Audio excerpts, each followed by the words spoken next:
इस कार्यक्रम के प्रायोजक हैं मयूर शूटिंग्स।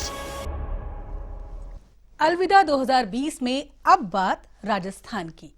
कैसा रहा साल 2020 राजस्थान के लिए? स्टूडियो में मेरे साथ मौजूद हैं चैनल हेड अनिल लोढ़ा जी। कोरोना महामारी वाला साल 2020 राजस्थान के लिए कई मायनों में कभी नहीं भूलने वाला रहा। इसमें राजस्थान की अशोक गहलोत सरकार को कथित तौर पर गिराने की साजिश हुई तो सीएम गहलोत की सियासी जादूगरी एक बार फिर देखने को मिली। वहीं इस साल राजस्थान ने कई दिग्गज नेताओं को भी खो दिया। अलविदा 2020 के राजस्थान विशेष में हम बात करेंगे कि कैसा रहा ये साल राजस्थान के लिए।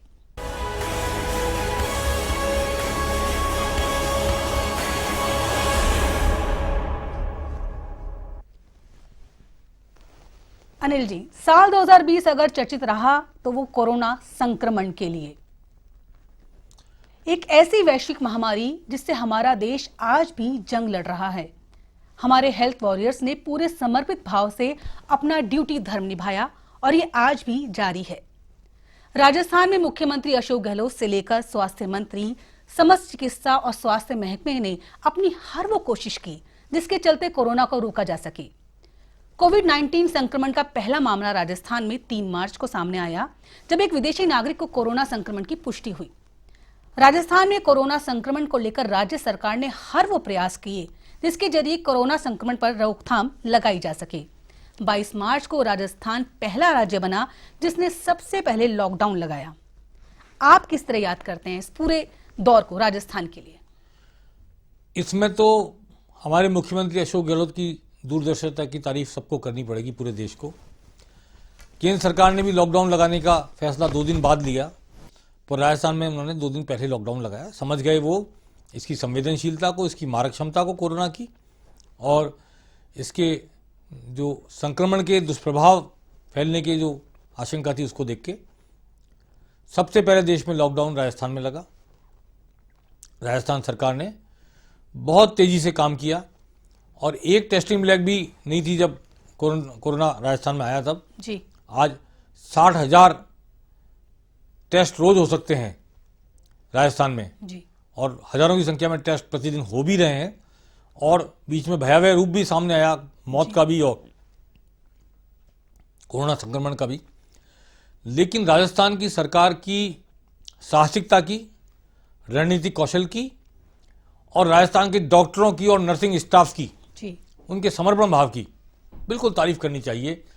2020 को अगर किसी के नाम लिखा जाएगा जी, तो राजस्थान के कोरोना वॉरियर्स के नाम लिखा जाएगा। जी। भीलवाड़ा में सबसे पहले कोरोना के केस सामने आए और सबसे पहले उन्हें अस्पताल में क्वारंटाइन करके और उनका ट्रीटमेंट किया गया। जी। वो समय वो था जिसकी आज आप कल्पना भी नहीं कर सकते। जी। सारे देश के डॉक्टर, नर्सिंग कर्मी आशंकित थे, मरीज को हाथ लगाएं कि ना लगाएं, इलाज करें कि ना करें, जी। मरीज को अस्पताल में रखा जाए कि ना रखा जाए। तो ऐसे माहौल में भीलवाड़ा के महात्मा गांधी अस्पताल में जो पहला समूह था डॉक्टरों का और नर्सिंग स्टाफ का, जी। उन्हें रियल कोरोना वॉरियर्स कहना चाहिए, जिनसे सबको प्रेरणा मिली। किसी भी आशंका की, किसी भी रोग से संक्रमित होने की, कोई भी खतरे की परवाह किए बिना जी। उन्होंने 7 दिन तक बिना घर गए, बल्कि 15 दिन तक कई लोगों ने जी। इलाज किया, मेरी जानकारी में। और सबसे पहले कोरोना पर विजय का इतिहास भीलवाड़ा में लिखा गया। जी। और भीलवाड़ा मॉडल इसीलिए प्रसिद्ध हुआ जी। कि वहां के तत्कालीन कलेक्टर ने भी जबरदस्त सख्ती की, जी। भीलवाड़ा को चारों तरफ से काटा, लोगों की आवाजाही रोकी और बहुत सख्ती के साथ जी। कोरोना से निपटने के उपाय किए। उस वक्त इतनी मास्क की जैसी आज जरूरत बताई जा रही है, उस तरह तो उस वक्त नहीं बताई जा रही थी, लागू भी नहीं किया जा रहा था। नई चीज थी, किसी को हाँ, समझ किसी को नहीं पता आ नहीं रहा था क्या करना है, क्या नहीं करना है, कुछ नहीं पता था उस समय किसी को भी। इसलिए राजस्थान नंबर 1 लॉकडाउन में अग्रणी था। जी। नंबर 2 कोरोना से निपटने में भीलवाड़ा मॉडल पूरे देश के लिए अनुकरणीय उदाहरण बना, इसलिए राजस्थान अव्वल रहा।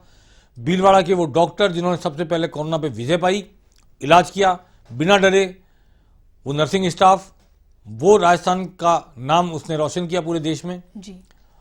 और कोरोना से इस विजय के तत्काल बाद पूरे राजस्थान में जो टेस्टिंग लैब का की श्रृंखला खड़ी की गई, उपाय किए गए, जो इलाज किए गए, इवन सवाई मान सिंह अस्पताल में भी और डॉक्टर सुधीर भंडारी और दूसरे डॉक्टर्स ने जिस तरह के इंतजाम किए, और मुख्यमंत्री अशोक गहलोत ने सिर्फ फ्री हैंड दिया मेडिकल स्टाफ को। जी रघु शर्मा ने खुद ने डेली मॉनिटरिंग की, डेली वो प्रेस कॉन्फ्रेंस भी की मुख्यमंत्री ने कई दिन तक, रोज बताने के लिए, अवेयरनेस के लिए भी, जी हालात के बारे में जो सवाल उठ रहे थे उनकी जानकारी जनता तक पहुंचाने के लिए।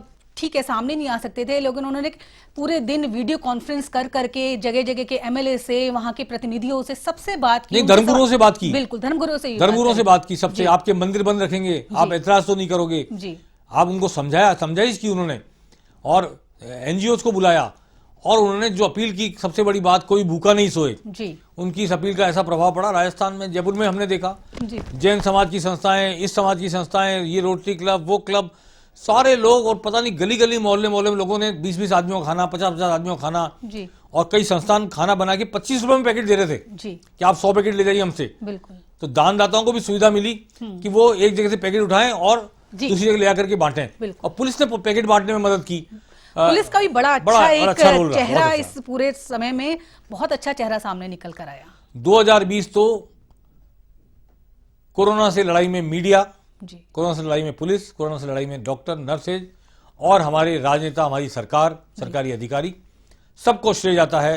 राजस्थान ने वॉरियर की तरह, जी, जो युद्ध का इतिहास है राजस्थान का, महाराणा प्रताप का इतिहास है, पृथ्वीराज चौहान का इतिहास, जिसकी हम थाती को लिए घूमते हैं कि हम ऐसे महान, हम ऐसे बड़े, हम ऐसे वीर, वो साहस राजस्थान ने दिखाया, और साहस से इस पर विजय पाने की काफी करीब हम पहुंच गए हैं 2020 के अंत तक। इस बात की हम खुशी व्यक्त कर सकते हैं। हालांकि बाजार के हालात खराब रहे, लेकिन जिस तरह लोगों ने घर घर जाके खाने बांटे, लोगों को खिलाया, लोगों को सहलाया, लोगों को दूध पिलाया, चाय पिलाई, बहुत सारे लोगों ने बहुत कुछ किया, सरकार ने बहुत कुछ किया, और जिस तरह की व्यवस्थाएं की गई राजस्थान में, वो काबिल तारीफ है और एक मिसाल भी है। कोरोना वैश्विक बीमारी थी, वैश्विक बीमारी है, पूरी दुनिया इससे भुगत रही है, हम भी दुनिया से अलग नहीं हो सकते, इसलिए इससे निजात पाना तो भविष्य के घर में छुपा है इस सवाल का जवाब। लेकिन युक्त तरीके से, तर्कसंगत तरीके से, रणनीति पूर्वक हमने इस लड़ाई को लड़ा, इसके लिए साधुवाद दिया जाना चाहिए इन सबको। अनिल जी, मेरा मानना है इस समय राजनीति भी बिल्कुल अलग रही। प्रधानमंत्री नरेंद्र मोदी ने भी अशोक गहलोत की तारीफ की, हमारे राजस्थान का जो विपक्ष था उसने भी गहलोत जी का साथ दिया। जी हाँ, इसमें कोई दो राय नहीं। भीलवाड़ा मॉडल की प्रधानमंत्री ने भी तारीफ की, हमारी सरकार की भी तारीफ की, और भाजपा के नेताओं ने, अध्यक्ष ने, भाजपा के और सब नेताओं ने पूरी तरह सरकार के साथ अपनी सॉलिडेरिटी व्यक्त की। ये उनका धर्म था, विपक्ष के होने के नाते, जनता के प्रतिनिधि होने के नाते, जनता के पहरुए होने के नाते उन्होंने उस धर्म को निभाया। इसके लिए वो भी साधुवाद के पात्र हैं। और एक बात और मैं कहना चाहता हूं, प्रवासी राजस्थानियों को लाने में, मजदूरों को, खासतौर पर जालौर, सांचौर, बस की बसें भर के बॉम्बे से जिस तरह आई गई, और जिस तरह प्रवासी छात्रों को कोटा से बाहर भेजने में, उनके घरों तक, मध्य प्रदेश घरों तक पहुंचाने में, और यूपी सरकार तो अड़ गई, लेंगे नहीं यूपी के अंदर।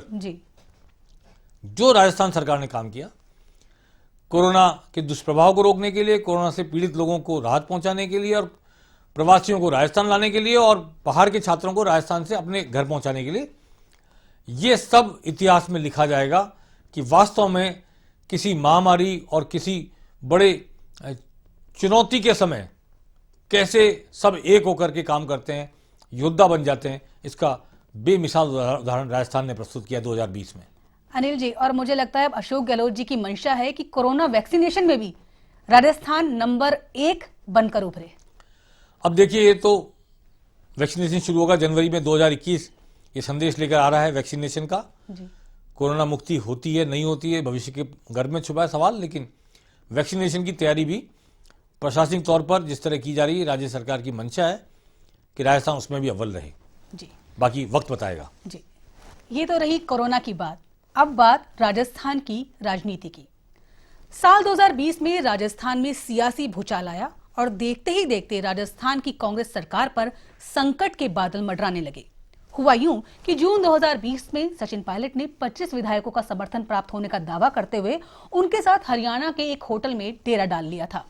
इस बीच चर्चा शुरू हो गई थी कि सचिन पायलट भी ज्योतिरादित्य सिंधिया की तर्ज पर भाजपा में जा सकते हैं, मगर ऐसा नहीं हुआ। पूरे राजनीतिक घटनाक्रम में अशोक गहलोत की सियासी जादूगरी देखने को मिली। अनिल जी, जहां तक मेरा अनुमान है, ये पहला मौका था जब राजस्थान की राजनीति देश में इतनी ज्यादा चर्चा में रही। एक बार पहले भी भैरव सिंह शेखावत की सरकार को उलटने की कोशिश की गई जब वो फिनलैंड में अपना इलाज करा रहे थे हार्ट का, और यही भंवरलाल शर्मा जो इस बार सचिन पायलट के साथ दिल्ली गए थे, जी। यही उस वक्त विधायक थे सरदार शहर के, और उन्होंने ही उस वक्त भी बगावत का बिगुल बजाया था।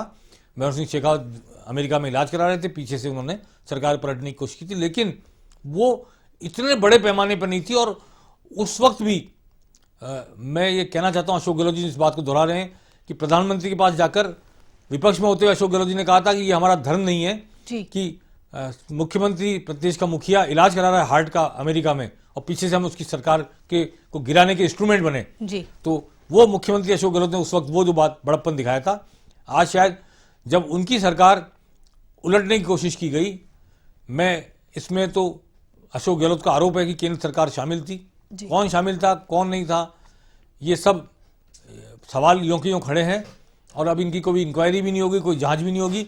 बहुत सारी बातें समझी जा सकती हैं पर बोली नहीं जा सकती, और बहुत सारी बातें जो बोली जाती हैं पर समझ में नहीं आती। राजनीति ऐसा ही खेल है। लेकिन इसकी शुरुआत हो गई थी राज्यसभा चुनाव से, जब स्पष्ट था कि भाजपा एक ही व्यक्ति को राज्यसभा में भेज सकती है, कांग्रेस 2 को भेजने के लिए बहुमत हासिल कर चुकी है उसके पास में जी। फिर ओंकार सिंह लखावत को क्यों खड़ा किया गया? निश्चित हार के बावजूद ये उम्मीद थी कि शायद सचिन पायलट अपने लोगों के साथ आकर भाजपा के दूसरे प्रत्याशी को जितवा दें, कांग्रेस का एक प्रत्याशी जीते और सरकार इसी में उलट जाए जी। लेकिन वो तब भी बाड़ेबंदी की गई और कांग्रेस 2 सीट जीतने में कामयाब हुई, भाजपा 1 ही सीट जीत पाई। वहीं से इसकी शुरुआत मानता हूं मैं जी। उसके बाद से सरकार गिराने का जो उपक्रम हुआ, और सचिन पायलट जो उप मुख्यमंत्री थे उस समय, वो दिल्ली चले गए और 25 विधायक शुरू में दिल्ली गए थे। 3 उनमें से अशोक गहलोत के बुलावे पर लौट कर आ गए, जिसमें दानिश अबरार भी शामिल थे, और दानिश अबरार के साथ 2 विधायक और आए। इन 3 के आने से वो 22 रह गए। फिर उनमें से 3 निर्दलीय थे जिनके खिलाफ यहाँ पे केस दर्ज हुआ एसीबी में जी। तो फिर वो मूलतः एक मुश्त 18-19 लोग ही एक साथ थे एक जगह, एक होटल में। उनको हरियाणा के होटल में रखा गया। यहाँ की राजस्थान की पुलिस उनसे पूछताछ करने जा रही थी। एफआईआर दर्ज हुई पहली बार, विधायकों के खिलाफ करप्शन की एफआईआर दर्ज हुई, राजद्रोह का मुकदमा लगा। इस पर सचिन पायलट बहुत नाराज हुए, बहुत खफा हुए कि हमको राजद्रोह के मुकदमे में अभियुक्त बना दिया गया, जबकि पूछताछ के लिए बुलाया गया था, उसमें मुख्यमंत्री को भी पूछताछ के लिए बुलाया गया था। अब ये सियासी दांव पेच थे, चलते रहे, और एक बार ऐसा लगा कि शायद केंद्र सरकार या केंद्र में सत्तारूढ़ पार्टी कहना चाहता हूं मैं, सरकार तो नहीं, उसके इशारे पर ये सब कुछ हो रहा है। लेकिन मुख्यमंत्री अशोक गहलोत ने प्रधानमंत्री को पत्र लिखा, प्रधानमंत्री से अपील की कि चुनी सरकार को मध्य प्रदेश की तर्ज पर ना गिराएं। मध्य प्रदेश में गिरा चुके थे ज्योतिरादित्य के सहयोग से, वैसा ही सचिन पायलट शायद यहाँ कर देते, ऐसी आशंका पैदा हो गई थी। लेकिन मुख्यमंत्री ने बीटीपी के 2 विधायक, सीपीएम के 2 विधायक, उन 3 को छोड़ के बाकी निर्दलीय विधायक सबको एकजुट करा। बाड़ेबंदी रही 21-22 दिन तक, 26 दिन तक, और वहीं से सरकार चली एक होटल से। पर एक कुशल योद्धा की तरह, एक रणनीतिक राजनेता की तरह अशोक गहलोत इसमें से विजयी होकर निकले। हालांकि ये नुकसान जरूर हुआ कांग्रेस का कि सचिन पायलट डिप्टी सीएम थे और ऐसे 3 मंत्रियों को हटाना पड़ा, बर्खास्त करना पड़ा, और सचिन पायलट उस वक्त पीसी चीफ भी थे, वहां से भी उनको हटाना पड़ा, और डोटासरा नए पीसी चीफ बने जी। और ये उलटफेर हुआ, इसके बाद ही तस्वीर बदली। चलिए अनिल जी, इस चर्चा को आगे हम जारी रखेंगे राजस्थान की राजनीति पर। फिलहाल लेते हैं एक छोटा सा ब्रेक, ब्रेक के बाद जल्द वापस आते हैं।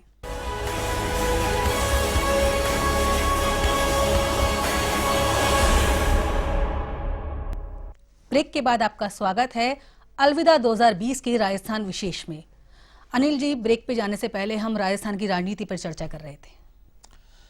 जी, हम बात कर रहे थे किस तरह सरकार को पलटने की साजिश हुई, या जिस तरह लोग विधायक रूस कर चले गए, और एक विधायक ने तो एक नेशनल चैनल पर यहाँ तक कह दिया कि गहलोत सरकार अल्पमत में आ चुकी है। बयानों के तीर तो खैर दोनों तरफ से ही बहुत जबरदस्त तरीके से चले। एक आध नए नौजवान विधायक ने काफी गलत भी लिख दिया फेसबुक वगैरह पे, और गहलोत जी अब कह रहे हैं कि बीती को विसार दे, फॉरगेट एंड फॉरगिव। तो हमें ही मान लेना चाहिए कि चलो वो दोनों अगर फॉरगेट एंड फॉरगिव कर देते हैं, तो उन बातों को दोहराने से कोई लाभ नहीं, अतीत का हिस्सा बन जाए, वो ज्यादा बेहतर है प्रदेश के लिए भी, प्रदेश के विकास के लिए भी। और मैं ये कहना चाहता हूं कि इसका परिणाम ये निकला, कांग्रेस का प्रदेश अध्यक्ष बदला, गोविंद सिंह डोटासरा बने। कांग्रेस के जो नेशनल प्रभारी महासचिव थे अविनाश पांडे, वो यहां से हटा दिए गए, उनकी जगह जय माकन आए। बीजेपी के भी प्रदेश प्रभारी अविनाश राय खन्ना, दोनों अविनाश चले गए जी। और उनकी जगह अरुण सिंह नए प्रभारी महासचिव बनकर आए।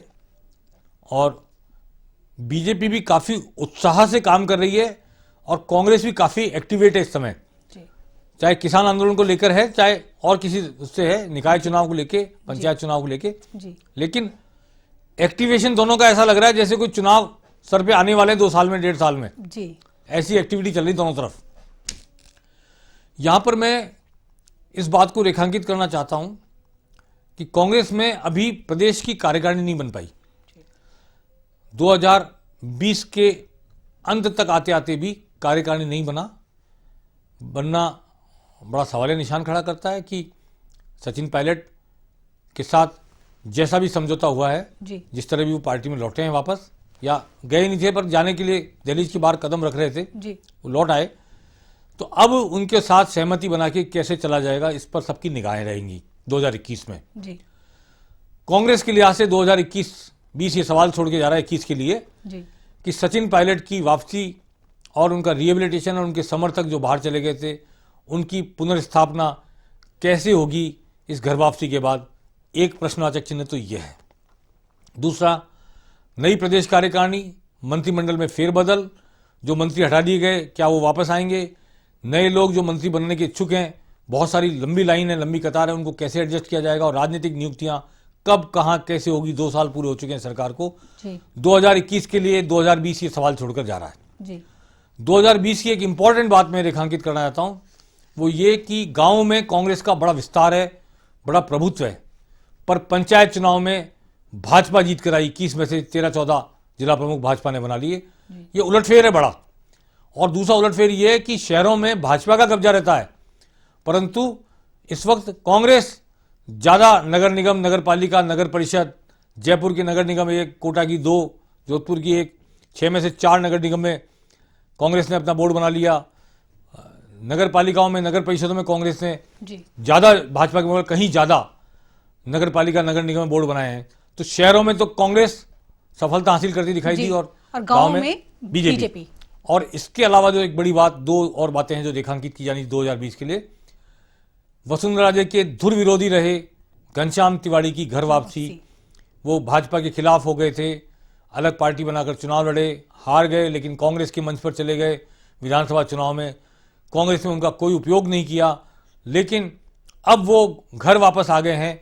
वसुंधरा राजे के तमाम विरोध के बावजूद पार्टी ने उन्हें माला पहनाकर वापस लिया है पार्टी में। वो बिल्कुल आरएसएस के धुर कट्टर समर्थक हैं, कार्यकर्ता हैं, स्वयंसेवक हैं, और उनके पीछे वसुंधरा विरोधियों की लंबी लाइन है, ऊपर से नीचे, दिल्ली से यहां तक, जो उनकी पीठ के पीछे खड़ी है। इसलिए घनश्याम तिवाड़ी की घर वापसी छोटी मोटी घटना नहीं है। वसुंधरा राजे के खिलाफ खुलकर मैदान में आकर कांग्रेस के मंच पर चढ़ जाने के बावजूद भाजपा ने उन्हें दुपट्टा पहनाकर स्वागत किया, सदस्य बनाया, वापस लिया घर में। और इससे इस बात के संकेत हैं कि इस वक्त जो भाजपा में धारा बह रही है वो वसुंधरा राजे के विरोधी लोगों की धारा है। वसुंधरा राजे को इस वक्त जो आला कमान से जो संचालित हो रहे हैं लोग, राजनेता बीजेपी के, वो उन्हें माफिक नहीं आ सकते।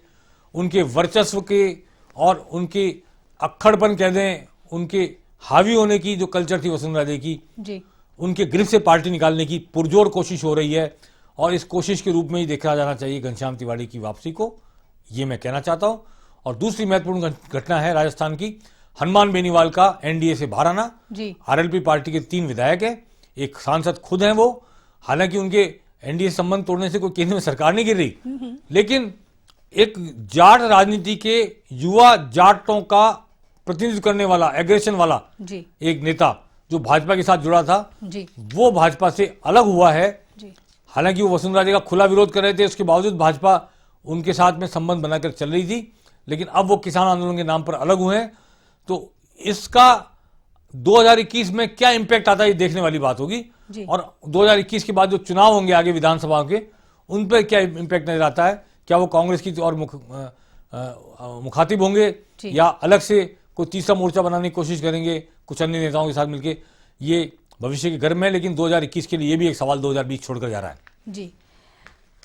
अनिल जी, अब बात करते हैं उन नेताओं की जिनको हमने इस साल खो दिया। कई दिग्गज नेता थे जिनको इस साल हमने खो दिया।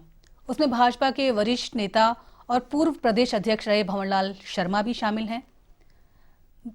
राजसमंद से भाजपा विधायक और वरिष्ठ नेता किरण माहेश्वरी भी कोरोना के चलते इस दुनिया को अलविदा कह गई। देखिए, भंवरलाल शर्मा काफी बुजुर्ग थे, बीमार भी थे जी और राजनीति से बिल्कुल अलग हो चुके थे। जी और वो मतलब ऐसा किसी ने नहीं कहा जा सकता, लेकिन अस्वस्थता के चलते गए हैं। बुजुर्ग जी थे वो, जी लेकिन किरण माहेश्वरी में अभी बहुत संभावनाएं थी। जी बहुत अच्छी नेता थी, जी हंसता मुस्कुराता चेहरा आज भी उनका सामने आता है। जी और प्रदेश में मंत्री रही, महिला मोर्चा की राष्ट्रीय अध्यक्ष रही, बहुत राष्ट्रीय भाजपा की महामंत्री या उपाध्यक्ष क्या वो भी रही। जी काफी उन्होंने देश में भी और प्रदेश में भी सांसद भी रही। जी तो किरण माहेश्वरी का जाना वाकई दुखद इसलिए है कि उनमें बहुत संभावनाएं थी, राजस्थान की बड़ी सेवा कर सकती थी जी और वो बहुत कर्मठ कार्यकर्ता थी भाजपा की। जी और मेघवाल जो भंवरलाल मेघवाल, जी वो भी मंत्री। कैबिनेट मिनिस्टर थे, मेदांता में भर्ती रहे, जी होश में नहीं आए।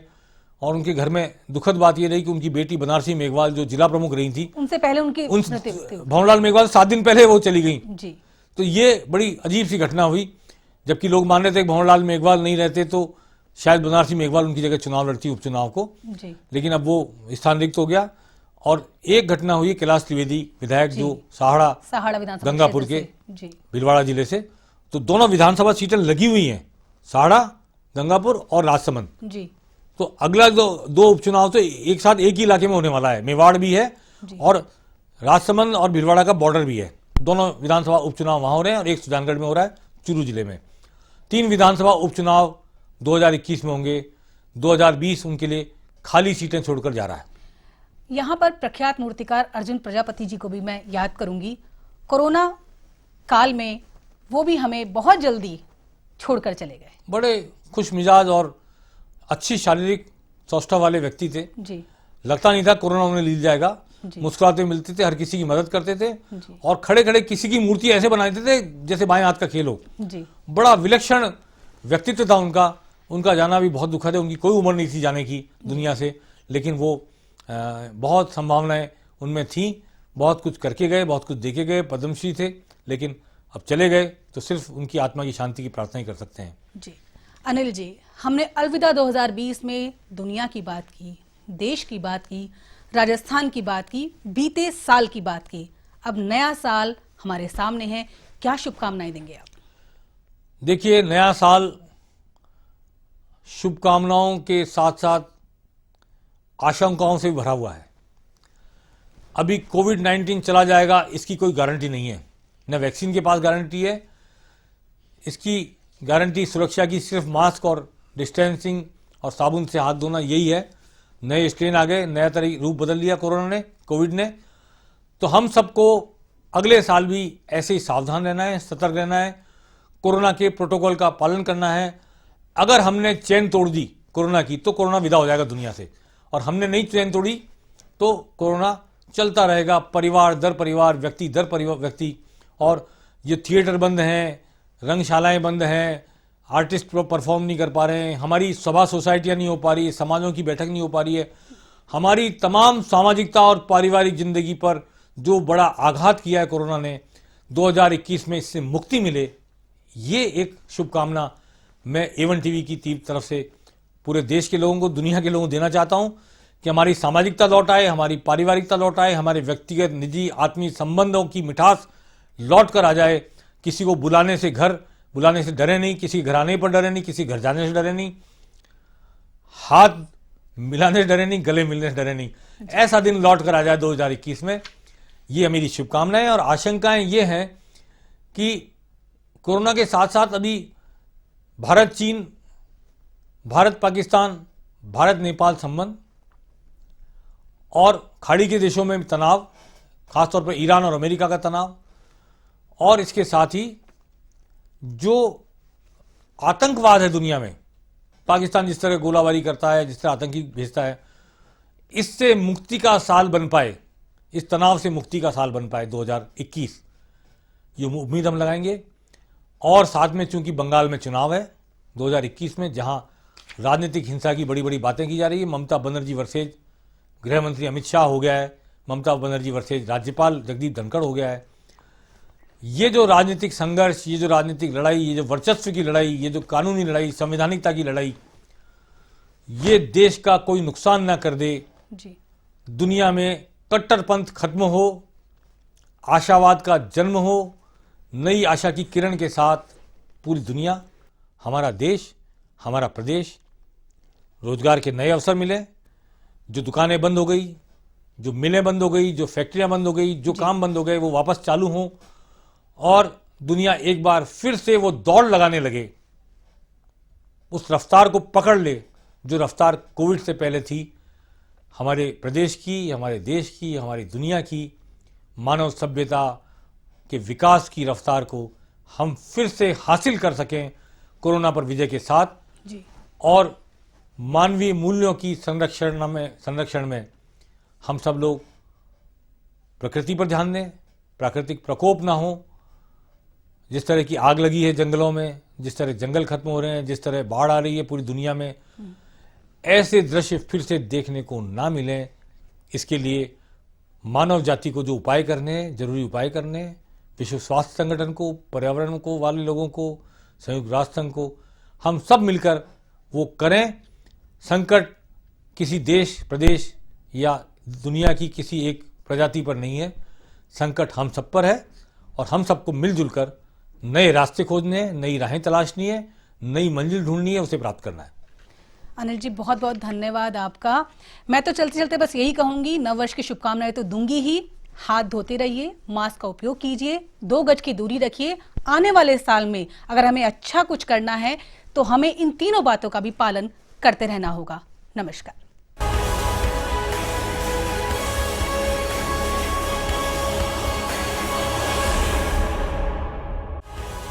इस कार्यक्रम के प्रायोजक हैं मयूर शूटिंग्स।